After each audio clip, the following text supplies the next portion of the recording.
I go out into the street and Rome immediately collapses on me with its whole mass. It is impossible to be alone here. The crowd picks up, pushes, carries. The air is dense and heavy. It presses on my chest, filled with the screams of merchants, swearing, laughter, the sounds of footsteps, creaking carts, neighing donkeys, and the clang of metal. I go trying to stay close to the walls, because at night they poured slop out of the windows again, and the stone slabs are slippery underfoot. Dirt has been ingrained between them for decades. If you stumble, you can fall right into it, and then the whole day will be saturated with this smell. The smells here never disappear. They mix into one endless suffocating stream. Smoke from hearths, the sweat of thousands of bodies, the rot of waste, the sour smell of cheap wine, the pungent smell of urine from laundries. Sometimes the smell of fresh bread suddenly breaks through, and it's almost a holiday, a short respite. But Rome doesn't let you relax for a long time. I live in an insula, a tall house where dozens of families live on top of each other. The walls are thin, cracks run all over the masonry. The stairs are narrow and dark. Any fire here means death. Smoke rises up faster than you can get down, and everyone who lives here knows this, even if they don't say it out loud. I leave early in the morning, but the city has been awake for a long time. Rome is not sleeping, it just changes the rhythm. Slaves are carrying heavy loads, bent under sacks and baskets. Their faces are empty and tired. They look at the ground. Merchants are shouting over each other. Everyone is trying to be louder than their neighbor. Someone is arguing about the price.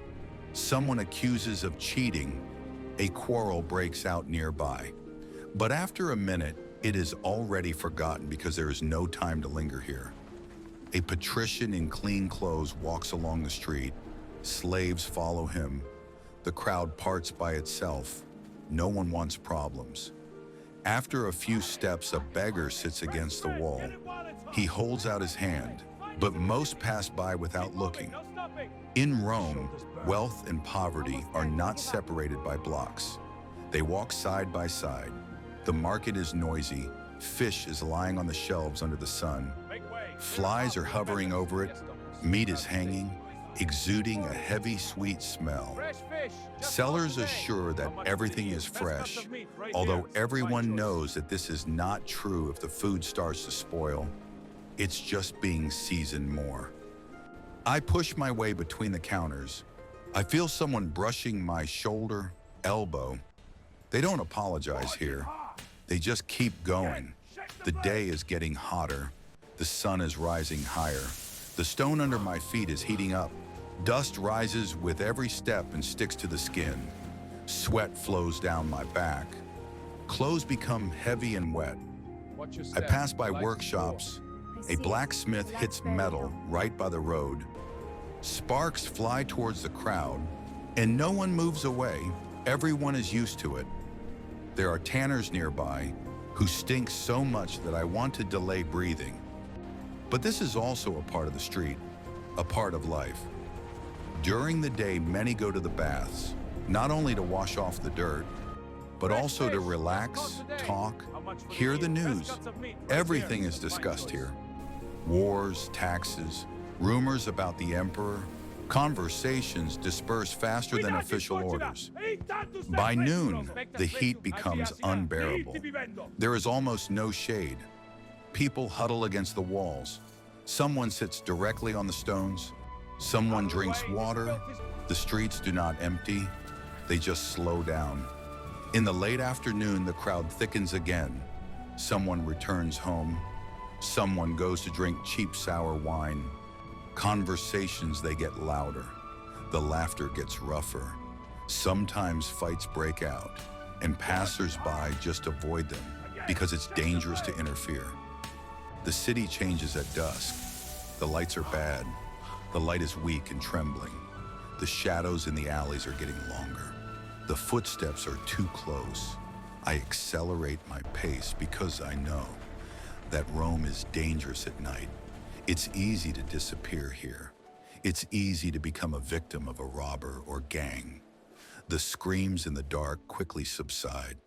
The lights of rich houses are visible on the hills above. It's more spacious and quieter. There's a different air, and below it's darkness, noise, and constant movement. I return to the insula, climb the creaking stairs, hear strangers' voices behind thin walls, coughing, quarrels, laughter, crying children. I smell smoke in the street on my clothes. I lie down knowing that tomorrow everything will happen again. The same steps, the same screams, the same dirt, the same heat. And I realize that the real Rome is not made of marble and statues. He's made of dust, noise, sweat, fatigue, and people. It crushes, it exhausts, it breaks. But he lives, and while he lives, I live, day after day, street after street. Sometimes at night I can't sleep for a long time, because Rome doesn't completely quiet down even in the dark. Somewhere below I can hear footsteps, muffled voices, the clink of dishes from a tavern, harsh laughter that quickly stops, sometimes a scream, and then the noise again, as if nothing had happened. I lie and think about how many people live around me behind these thin walls. How many destinies are intertwined in one house, in one street, and how easy it is to disappear here. In the morning, no one will ask where you went, because in Rome, everyone is busy surviving. In the morning, everything starts again. I go down the stairs again, trying not to offend the neighbors, because the place is narrow. Someone is already swearing. Someone is coughing. The smell of smoke is even inside the house. The crowd picks me up again on the street, and I realize that the city lives in cycles. Morning, market and work. Afternoon, heat and fatigue. Evening, noise and wine. Night, fear and shadows. And this circle does not break. I see soldiers walking down the street. Their armor rings. People part faster than in front of the patricians, because the power here is felt by the body, not by words. Soldiers look straight. They do not care who is in front of them. I hear conversations about the war, about distant land, victories and defeats. But for the street, these are just rumors. Tomorrow, everything will be the same here. I pass by the temple. I see people lighting lamps. Someone prays for health, someone for money, someone just out of fear, because it's easy to die in this city from illness, from a knife, from fire, from heat, from hunger. No one is surprised by death. It is accepted as part of the street. I find myself in the market again, but now it is different. Evening, rougher. The vendors are tired, the faces are irritated, the food looks worse, the prices are higher. I hear someone arguing over a coin. The argument quickly turns into a fight. People, they make way. Someone laughs, someone cheers. The violence here is not shocking, it's just a backdrop. When the sun finally sets, the city seems to shrink. The streets darken, the lights are weak, and the shadows are getting longer than people. I try to follow familiar routes, not to turn off to where it's too quiet, because silence in Rome is more dangerous than noise. I see shops closing, owners hiding goods, beggars looking for a place to stay. I return to the house, go upstairs, hear a child crying upstairs, and a couple arguing somewhere below. And I realize that there is no privacy here. There is always someone breathing next to me. Lying in the dark, I think that Rome seems eternal, but it consists of people like me, tired bodies, dirty streets, noisy markets, and endless traffic. And if one day all this disappears, no one will remember my name. But as long as the streets are alive, as long as the crowd goes on, As long as the screams don't stop, I exist. I am a part of this city, not its history, not its legends, but its daily routine, its noise, its dirt. Over time, I begin to notice details that I didn't pay attention to before. Cracks in the walls of houses, traces of soot from old fires, chipped stones that thousands of feet walked through before me. I realize that the streets remember more than people. Everything here is saturated with the past. But no one stops to talk about it, to think. Everyone is in a hurry. Everyone is busy with their day. I see children running between carts, playing in the dust, laughing, and no one stops them. Because in Rome, children learn to survive early. I see old men sitting against the walls, their faces motionless, as if they are already half gone from the city, but they still hold on to it. I pass by brothels, laughter, music. The smell of cheap oils come from there. The same people who shouted in the market or prayed in temples during the day come there. In Rome, there is no division into holy and dirty. Everything is mixed. Everything exists at the same time. Sometimes I hear conversations about great events, triumphs, new laws, a change of power, but it sounds hollow on the street, because for us it is more important whether there will be bread tomorrow, whether there will be water, whether there will be work.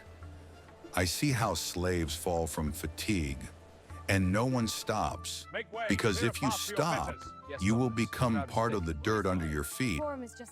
I see people haggling for the last coin, and I understand that for someone it decides whether there will be food today. Day after day, I begin to feel how the city is changing me. My step is getting faster. My gaze is more attentive. My hearing is sharper. I am learning to read the street, to understand where it is dangerous by noise, by silence. Where it is even more dangerous, I understand that Rome does not like the weak, but it also breaks the strong over time. It erases everyone equally, turning them into part of its movement. In the evening, when the sun turns the walls red, the city seems almost beautiful for a moment. But then the smell, noise, crowd comes again, and the illusion disappears. I return home feeling tired in my legs and back, and I realize that this fatigue will never completely go away, because living here means constantly walking, constantly pushing, constantly being on guard. And yet, despite all this, I know that if the streets were suddenly empty, if the noise had disappeared, I would have been scared, because Rome without people is death, and Rome with noise, dirt, and crowds is life. Hard, cruel, but real. And as long as I hear footsteps behind the wall, screams from the street, and the breathing of the city, I know that I am still here. I am still a part of this endless stream, endless